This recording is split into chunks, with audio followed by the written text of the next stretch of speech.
far above the crowded trade routes of the inner spiral arm, a medical station called Serapis 9 floated in silence. It was one of the safest and most advanced healing centers in the galaxy. Wounded soldiers, sick diplomats, broken miners, and poisoned nobles all came there because its doctors were famous for seeing what others missed. On that day, the station received an emergency shuttle from a salvage ship. The shuttle carried only one patient, a human male. That alone was enough to make many on the station curious. Humans were still new to most of the galaxy. They were known as strong, stubborn, and strangely calm in danger, but not much else was understood about them. They traded little. They shared less. They rarely asked for help. Because of that, rumors about them spread faster than facts. The patient was carried into the main trauma ward by 4 drone stretchers. His skin was burned in places. There were cuts along his arms. His chest showed signs of impact damage. Yet what surprised the nurses was not how injured he looked. It was how stable he was. Most beings with such wounds would have died hours ago. He was still alive. Chief Genetic Physician Dr. Salik Var, a thin, gray-skinned alien with long fingers and silver eyes, stepped beside the bed. Salik had studied more than 9,000 species. He had rebuilt shattered bones, removed parasites from royal bloodlines, and even cured a plague once thought eternal. He did not believe in miracles. He believed in data. He looked down at the human's chart. "Name unknown," said one nurse. Found alone in escaped debris from a destroyed transport vessel near the edge of the Velkar drift. Salek gave a small nod. Begin full body scan, toxin screen, blood map, neural echo, and genetic record. The machines around the bed came alive with soft tones and moving light. Thin beams passed over the human's body. Fluids were tested. Organs were mapped. Every part of him was examined. At first, nothing seemed impossible. The human had broken ribs, minor internal bleeding, deep tissue damage, stress overload, extreme fatigue. Salak had seen worse. Then the genetic scanner started to blink. One of the nurses looked at the panel. "Doctor, the sequence map is unstable." Salak frowned. "Reset it." The nurse did. The machine ran again. This time, the blinking became a warning tone. Salak moved closer. Strange symbols began filling the display. Lines of data opened, folded, and changed shape as if the machine was reading one code and then another hidden beneath it. "Contamination," one assistant asked. "Unlikely," Salak said. "Run a clean chamber isolation." They sealed the sample. The scanner repeated its work in a protected field. The result was worse. The human DNA did not behave like normal biology. It did not sit still. It shifted under observation. Certain sections looked ancient. Others seemed newly formed. Some chains linked in ways that should not be possible. There were markers for rapid healing, stress resistance, muscular surge, neural speed, and something even stranger, adaptive pattern response. Salik stared at the words. "That is not a stable species pattern," he said quietly. "Could it be a weaponized gene line?" the nurse asked. Salik did not answer. He ordered a deeper scan. The room dimmed as a far more powerful machine lowered from the ceiling. This scanner was used only for rare diseases, unknown life forms, and forbidden modifications. Its beam touched the patient's blood sample, and the station's core system began comparing the result against the entire galactic archive. Millions of records, thousands of worlds, countless eras. After a long moment, the screen flashed red, genetic structure not found in galactic database. Everyone in the room went still. The assistant swallowed. "Not found?" Salak read it again. Then again. "Not found." That had never happened in his entire career. Every known species had a match, even if only partial. Even extinct races left traces. But this human sample stood outside all index structure categories. It was not simply rare. It was wrong. Salak's silver eyes narrowed. "Open the deep ancestry layer." The machine hesitated, then obeyed. New strands appeared. Hidden inside the human code were dormant lines, locked behind biological gates. Salak's hands trembled slightly as he read. There were old survival triggers buried in the DNA, emergency pattern, combat adaptation responses, environmental resistance chains, and beneath all of that was one phrase the machine translated from the internal structure model. "Threat-activated evolutionary reserve," the nurse whispered. "What does that mean?" Select stared at the unconscious human. It meant the body was not finished. It meant the human species had not reached a final form. It meant danger could wake something else. At that exact moment, the patient's heart rhythm changed. Everyone turned. The human's breathing became deeper. The cuts on his arm began closing faster than the healing gel should allow. The internal bleed monitor dropped by 3% in seconds. The assistant took a step back.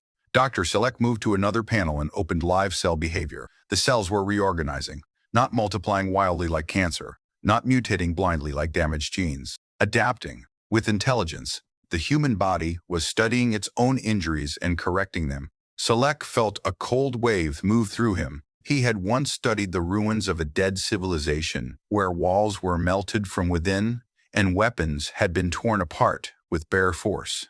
Ancient records from that site had described an enemy that learned during battle, grew stronger under pressure, and became harder to kill every minute it remained alive. That story had been dismissed as myth, but now, in front of him, a wounded human was healing with the same impossible logic. Select dismissed the nurses and locked the lab. Alone in the silent room, he read every line again. The human was no accident. This was not normal evolution. This was design, or something even more frightening than design. Select looked at the man's face. He seemed ordinary, tired, injured, almost peaceful. There was no sign that a secret terrible enough to shake worlds slept inside his blood. The station lights reflected in the doctor's silver eyes as he whispered words he never thought he would say. If this is true, he looked at the screen, then back at the human. Humans are not just a species. Outside the chamber, the station continued its normal life. Ships docked. Patients waited. Merchants argued. Alarms stayed quiet. No one knew that in one sealed room, a discovery had just been made that could change the fate of the entire galaxy. Select leaned closer to the display one last time. The final analysis line appeared. Subject biology indicates dormant crisis state ascension capability. His voice fell to a breath. They are a weapon. And on the bed, the human's eyes slowly began to open. Dr. Select did not move when the human opened his eyes. For a moment, the room felt smaller. The soft blue lights of the medical chamber seemed cold now, not calm. Select had spent his life around strange creatures and dying soldiers. He had faced venom, madness, and disease without fear. But this was different. This human had done nothing, said nothing, and yet the doctor felt as if he was standing beside a sleeping storm. The human blinked several times. His eyes moved across the room, taking in the ceiling, the machines, the lights, and finally Select. "Where am I?" he asked. His voice was rough but steady. "Seraphis 9 Medical Station," Select replied. "You are found in wreckage. You are safe for now." The human tried to sit up and failed. Pain crossed his face, but only for a second. His breathing slowed and he forced himself still. "My ship?" he asked. "Destroyed." The human closed his eyes, not in panic, not in anger, just in silence. When he opened them again, there was grief in them, but also control. "Any other survivors?" Select hesitated. "None were found." Select hesitated. "None were found." The man looked toward the wall for a long moment. "I see." That answer should have broken him. Many patients screamed or begged or blamed someone. This human simply carried the pain and stayed calm. Say could not know why that disturbed him more. "What is your name?" the doctor asked. "Nathan Hale." Sake saved the name to the file. "I am Dr. Sector Sade." The name to the file. "I am Dr. Sector Salk Var." Nathan gave the smallest nod. Select wanted to ask 1,000 questions. What was he carrying? Where had he been going? What had destroyed his ship? But one question sat heavier than all the others. "What are you?" Instead, Select said, "You need rest." Nathan gave a weak laugh. "That sounds fair." The doctor stepped away and activated the privacy field. He left the room, locked it behind him, and went directly to a secure archive terminal. His hands moved quickly over the glass surface. He requested access to restricted historical records, pre-council war fragments, black-level extinction events, and sealed genetic conflict reports. His request was denied. He entered his medical authority code, denied again. He paused, then used an old emergency protocol that had not been touched in decades, one given only to chief genetic physicians in case of species-level threat. The panel stayed dark for 3 seconds. Then it opened. Select began reading. Most of the oldest files were damaged. Names were missing. Dates were broken. Systems had changed too many times across too many governments, but buried inside fractured data and ancient military logs, one pattern returned again and again. Entire battle groups lost to a species never fully identified. Colonies falling after attacking harmless mammals from a low-tech world. Reports of soldiers whose bodies adapted during combat. Records of enemies who grew resistant to toxins, cold, vacuum, and directed energy after brief exposure. One shattered transcript from a dead archive world included a warning from an unknown commander: if they survive first contact, do not engage again. Salek's chest tightened. He kept reading. There were references to a forgotten conflict called the Ashen Silence. According to surviving fragments, several powerful civilizations had joined together long ago to destroy a rising threat before it matured. The target world's name was missing from every official line, perhaps erased, perhaps hidden on purpose. But one thing remained. The target species endured. The Alliance did not. Salek leaned back from the screen. Could it be humanity? Could the galaxy have known once, then buried the truth? Before he could go deeper, a station alert pinged near his wrist. Unauthorized rumor traffic detected. Salek cursed under his breath. Someone in the lab must have spoken. Maybe a nurse. Maybe an assistant. Maybe the system itself had flagged the unusual test sequence. Either way, word was moving. He returned to the medical ward. Through the privacy field, he saw Nathan standing beside the bed. Standing. The man should not have been able to stand. His ribs had been cracked less than an hour ago. Muscles had been torn. He should have needed support at least until the next cycle. Yet there he was, pale but upright, looking out through the observation glass at the stars beyond the station ring. Salek entered quickly. "You should lie down." Nathan glanced back. "I know, but I needed to see space." Salek picked up a scanner and ran it over him. The results were worse than before. Bone knitting, accelerated. Tissue repair, ongoing. Neural stress recovery, above expected range. Pain suppression, voluntarily regulated. Salek lowered the scanner slowly. Humans heal this quickly? Nathan looked at him with quiet surprise. "Not usually." "Then why are you?" Nathan was silent. Salek studied him. He did not think the human was lying. It looked more like he truly did not know. "What happened to your ship?" Salek asked. Nathan's face darkened. "We answered a distress call near the drift. When we came out of fold, something hit us before we could send a warning. Not pirates. Too clean. Too fast. Maybe military. Maybe worse." "Did you see who attacked?" "No. Only the flash." Salek stored that answer. Then the station gave another alert. This time it was much worse. Galactic Council inquiry received regarding human genetic anomaly report. Someone had already reached the council. Far sooner than Salek had hoped. He turned off the alert before Nathan could read it, but the human noticed the movement. "Doctor," Nathan said, "what did you find in me?" Salek looked at him. Outside, stars moved like cold fire.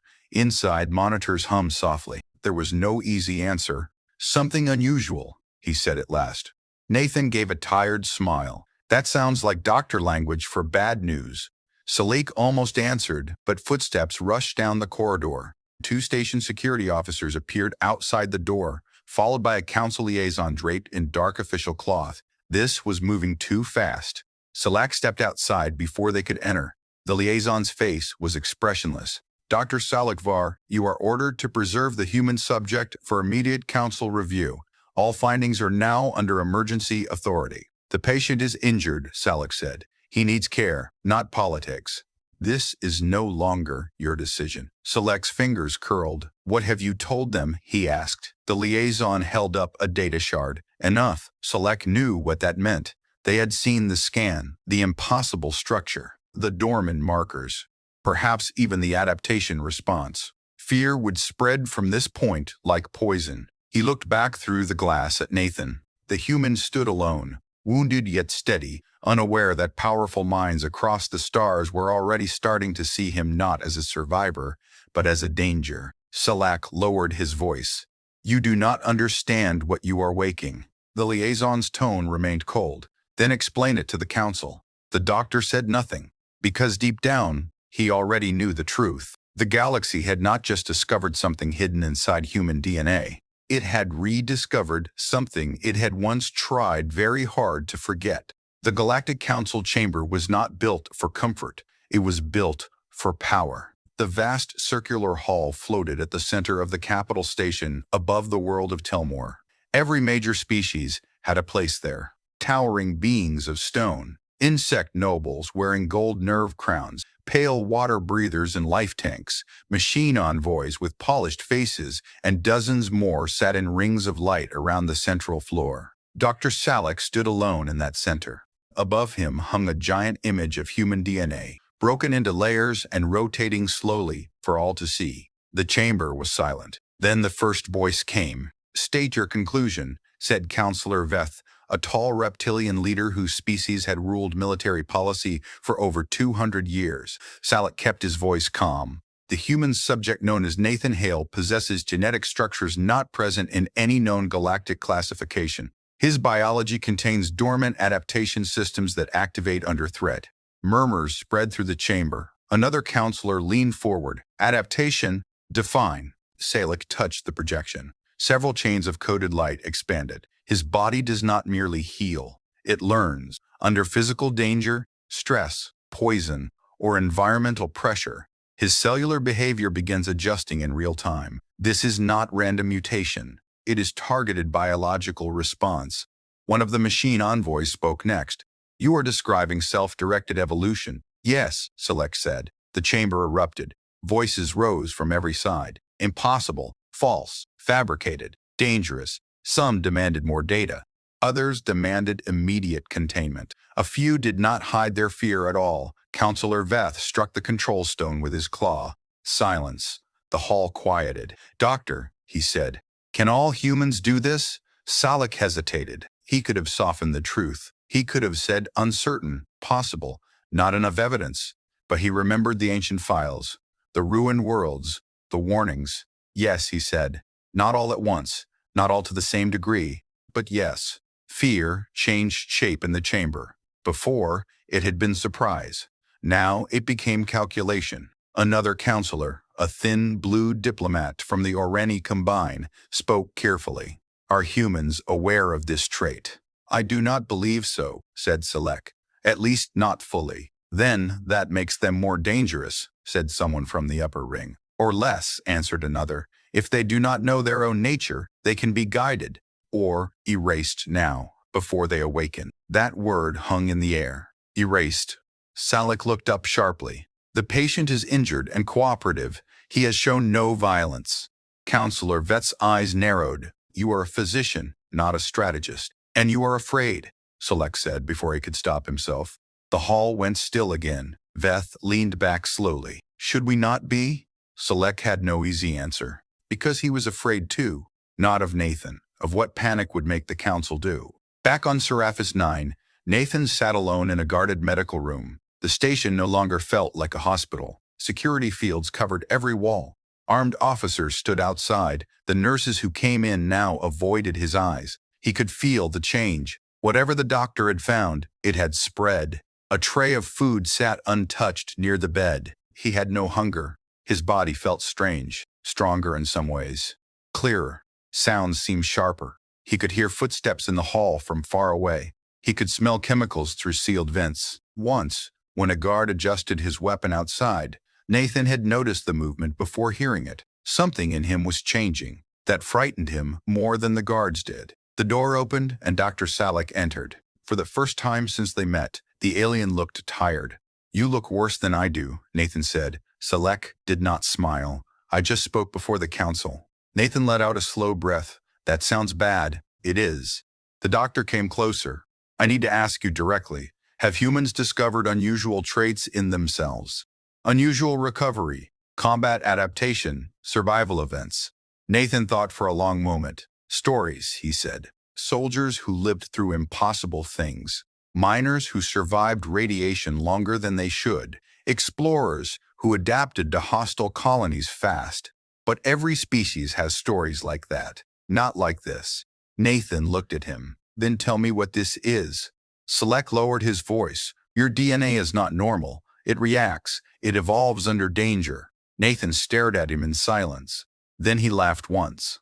Not because it was funny, because it sounded insane. "You scanned me and found a monster? No, Select said quickly. I found a question. The council sees a monster. That answer hit harder than anything else. Nathan looked away. I never asked to be feared. Fear does not ask permission, Select said. Before Nathan could answer, alarms exploded across the station. Red light filled the room. Security sirens screamed. The voice of station control echoed from the ceiling. All personnel to defensive positions, unauthorized data breach, and public network leak in progress. Select froze. Nathan stood. What leaked? He asked. Select already knew.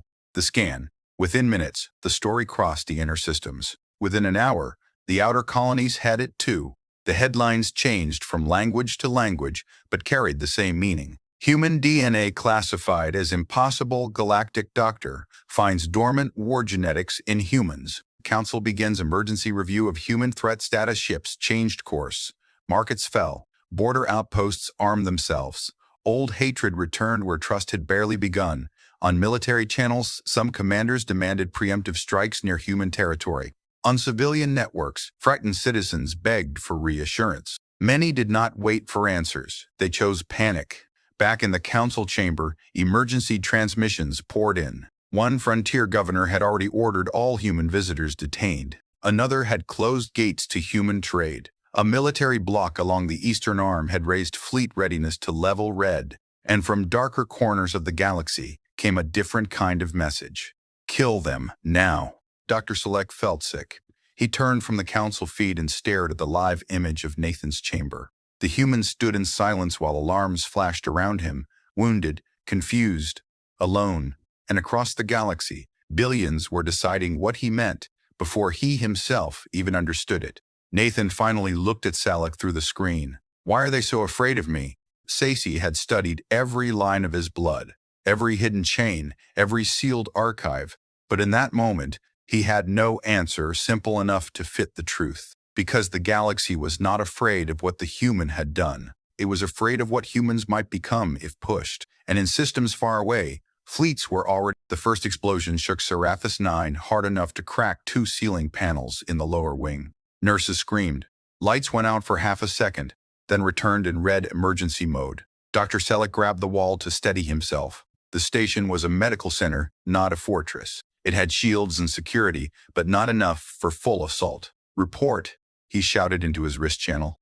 The answer came through broken static. Unknown hostile force breached Outer Dock 3, internal boarding signatures, targeting restricted sectors. Restricted sectors. They were coming for Nathan. Select turned and ran. Inside the guarded room, Nathan had already felt the danger before the alarms explained it. Something old and sharp had moved through his body the moment the station shook. His pulse did not speed in panic. It settled into focus. Sounds became cleaner. His injured side heard less. His vision sharpened until every edge in the room looked hard and exact. The door burst open.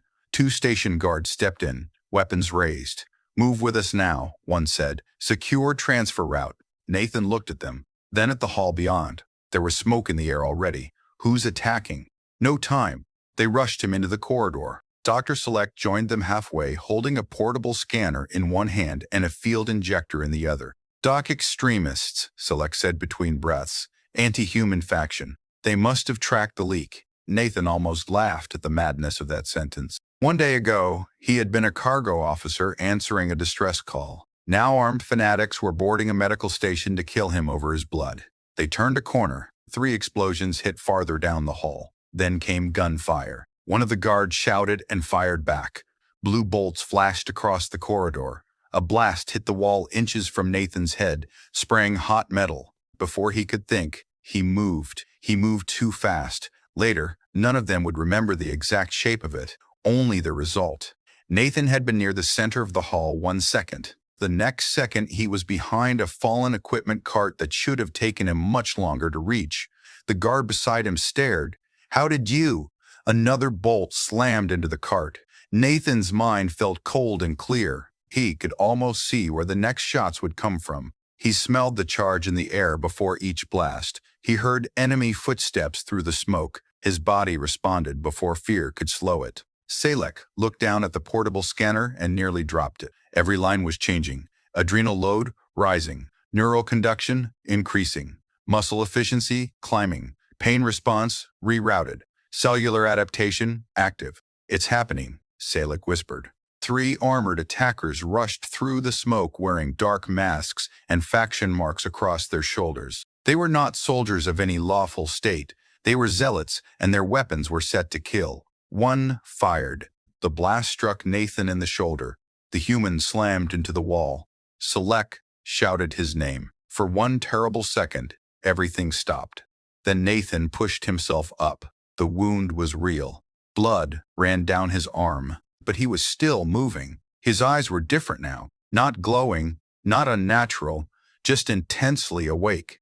Every motion around him seemed to reach him faster. He grabbed a loose metal brace from the shattered wall and threw it. The brace hit the nearest attacker's weapon, knocking it sideways. A guard fired. The attacker dropped. The second zealot lunged forward with a blade. Nathan stepped in too close for the weapon to swing and drove his elbow into the attacker's chest. Something cracked. The zealot fell back gasping.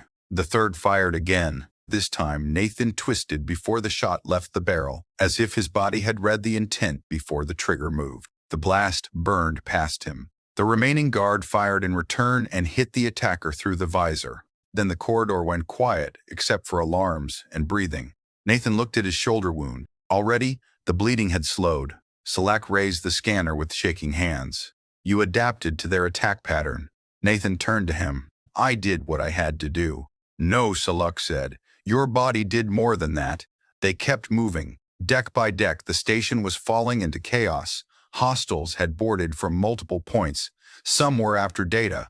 Some were after the human. The Council had not even made its decision yet, and the galaxy was already tearing itself apart over fear. At a sealed transit gate, more attackers waited.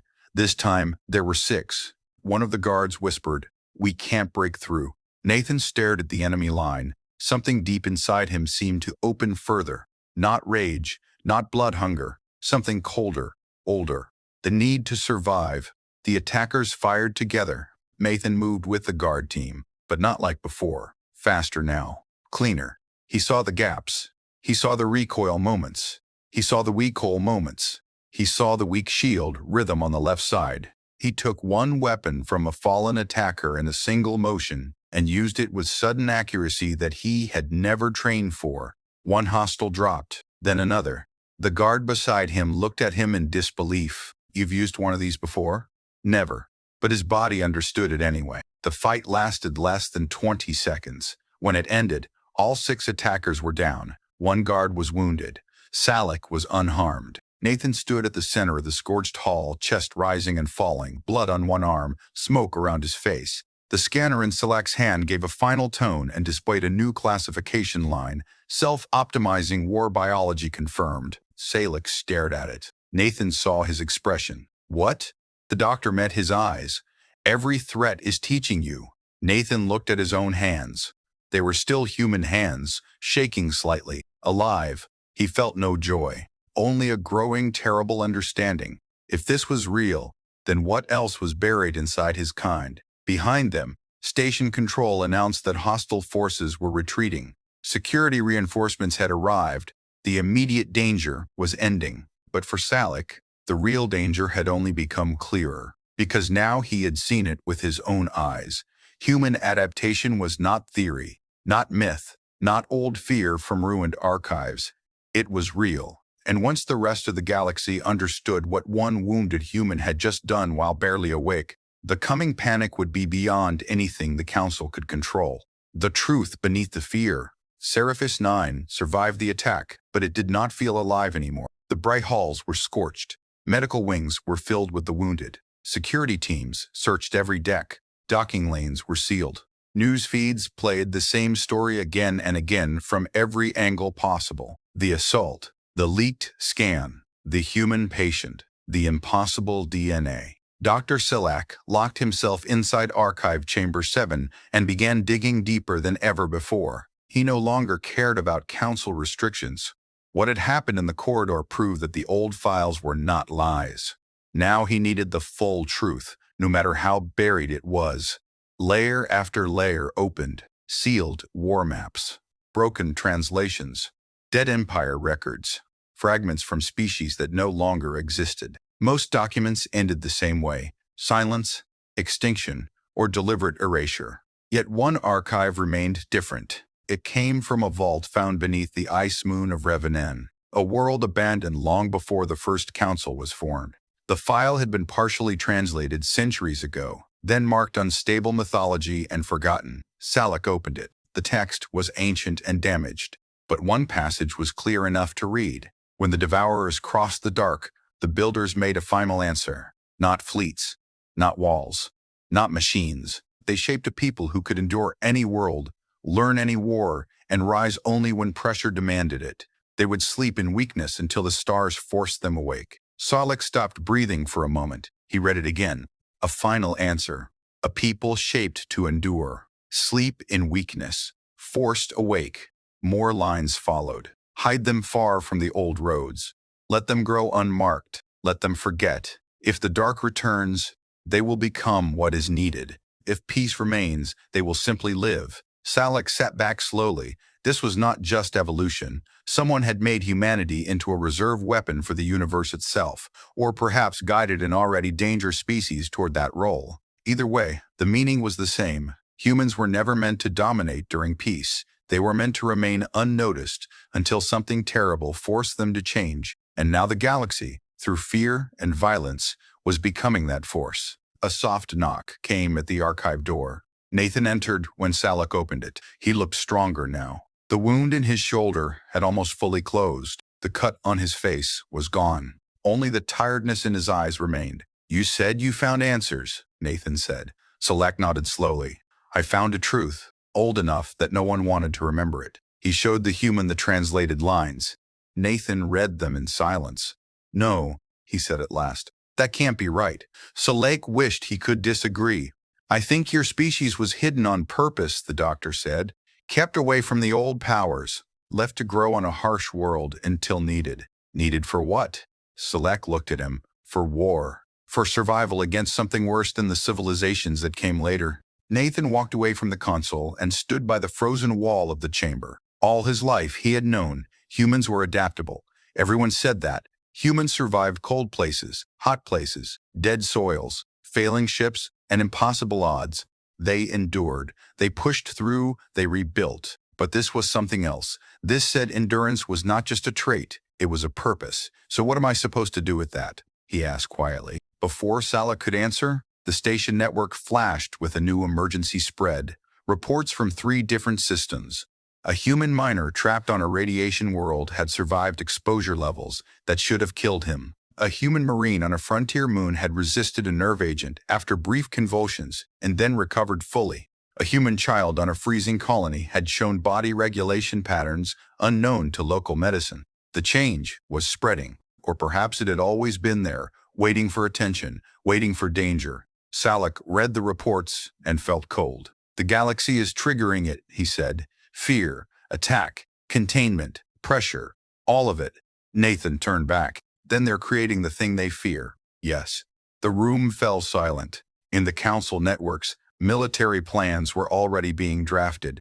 Containment zones, border strikes, forced surveillance, removal of human personnel from shared systems.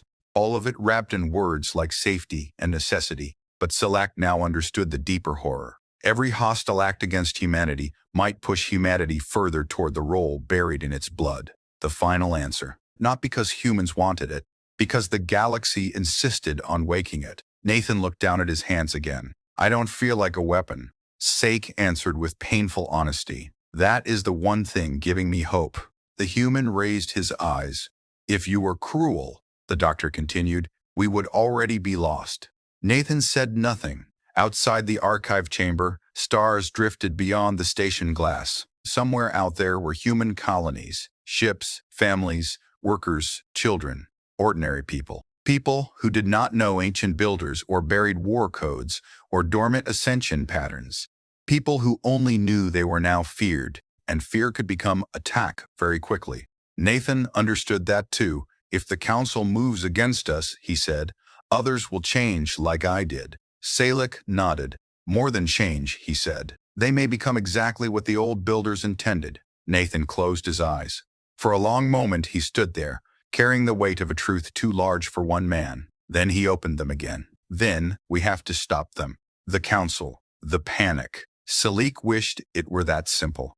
Because across the galaxy, the panic was already becoming policy, and policy was moving fleets. The galaxy's final realization. The emergency summit of the Galactic Council began under armed guard. War fleets from 12 member powers surrounded the capital station. Border sectors near human space had entered full military alert. Trade lanes were frozen. Ambassadors were missing. Several frontier worlds had already seen violence between frightened civilians and human workers. The galaxy stood on the edge of a war born not from conquest, but from fear. Dr. Salik entered the council chamber one last time. This time, he was not alone. Nathan Hale walked beside him. Many in the chamber reacted the moment they saw the human. Some reached for concealed defense fields. Others recoiled as if a predator had entered among them. A few stared with open hatred. Nathan saw it all and kept walking. He wore simple station clothing, no armor, no weapon. Just a healing scar on one shoulder and the calm face of a man who knew he might be killed the moment he stopped speaking. Counselor Veth rose from his seat. "This is highly irregular," Selek answered before anyone else could. "So is the extinction-level mistake you are about to make." Murmurs spread again. Veth's gaze hardened. "Careful, Doctor." "No," Selek said. "Careful, careful, Counselor." With one command, he projected the Raven archive into the center of the chamber. The ancient words turned slowly in light above them all. Some had already seen pieces. None had seen the full translated set. Gasps echoed through the room. The machine envoys processed the text in silence. The water breathers pulsed with visible distress. The military species grew still. Selek spoke clearly. Humanity was not hidden because it was weak. It was hidden because it was dangerous under pressure. A reserve answer, a species meant to adapt when the galaxy faced existential threat, perhaps created, perhaps guided, but beyond doubt, their biology is responsive to crisis. Counselor Veth stepped forward, which is exactly why immediate action is required. "No," Selek said sharply. "Immediate action is what activates them further." Another counselor asked, "What are you saying?" "I am saying every attack, every containment order, every strike near human worlds teaches their biology that the galaxy itself is a hostile environment. You are not preventing ascension. You are accelerating it." That landed harder than any threat, because everyone in the chamber knew it matched the evidence. The attack on the station, the reports from other systems, the rapid adaptation markers. Humanity was changing in response to fear, not in secret. In reaction, Veth turned his eyes to Nathan, then let the human speak. The chamber watched him. Nathan stepped into the center light. He was not a soldier or diplomat. He had no grand title, but perhaps that made his voice stronger. "I didn't ask for any of this," he said. "I was on a transport ship answering a distress signal. Then I woke up in a hospital and found out. The galaxy thinks my blood is a disaster waiting to happen." He looked around the chamber slowly. "Maybe you're right to be scared. After what I've seen, I'd be scared too." Some of the tension shifted, not gone, just changed. "But hear this," he continued. "Humans are still people, workers, parents, pilots, doctors, children. We are not marching on your worlds. We are not planning your fall. Most of us don't even know what is inside us." He paused, then spoke the words that froze the hall. "If you leave us alone, maybe none of this goes further." Silence. "But if you hunt us," he said, "if you corner us, if you hurt our families and tell yourselves it is safety, then whatever is sleeping in our blood will wake faster. And I don't think any of us truly know where that ends." The chamber remained still. For the first time since the crisis began, no one shouted, no one interrupted, because beneath the human's simple words was a truth too clear to escape. This was the choice, not war or peace in the old sense, awakening or restraint. Veth looked around the chamber and saw that even military minds were hesitating now. No strategist wanted to fight an enemy that improved through pressure. No ruler wanted to become the reason such an enemy fully emerged. The machine envoy spoke first. "Probability analysis revised. Large-scale preemptive action now exceeds acceptable survival threshold." Another counselor added, "Recommend immediate halt to hostile mobilization." Then another, and another. The chamber was changing. Fear had not vanished, but it had become sober fear, not blind panic. Counselor Veth looked at Select. And if a greater threat truly exists, the one mentioned in the archive? Select answered quietly, then perhaps humanity is exactly what the universe intended. Those words settled over the council like the final weight of judgment. For ages, the great powers had assumed they were the highest answer to danger. Fleets, laws, machines, alliances. But buried beneath forgotten time was another possibility. When everything else failed, the universe had kept one last card hidden. Not a superweapon, not a god, humans. The vote that followed was the most important in council history. Fleet escalation suspended, human border strikes canceled. Protective status granted to human civilians in member space. Joint scientific review established under medical neutrality. It was not trust, not yet, but it was a step away from disaster. As the chamber slowly emptied, Selig stood beside Nathan and watched the stars through the high council glass. You changed their minds, the doctor said. Nathan shook his head. No, I just reminded them they still had one. Far away, messages would already be reaching human colonies. The fleets near their borders would slow. Soldiers might stand down. Frightened families might breathe again. Not everywhere, not all at once, but enough. Enough to stop the worst future. For now. Select folded his hands behind his back. The galaxy will never see your species the same way again. Nathan gave a tired half smile. Maybe that goes both ways. They stood in silence a little longer. Beyond the council world, the galaxy turned on. Trade lanes, border fires, drifting stations, forgotten moons, quiet homes, and dark places between stars. Somewhere in all that vastness, perhaps, the old enemy from the archive still waited. Perhaps not. But one thing was now certain. Humanity was no accident. And when pushed far enough, humanity would become something the stars themselves had prepared for. Not because humans loved war, but because they could survive what others could not. That was the final realization that spread from the council chamber to every system by the end of the cycle. Humans were not the galaxy's greatest mistake. They were its last defense.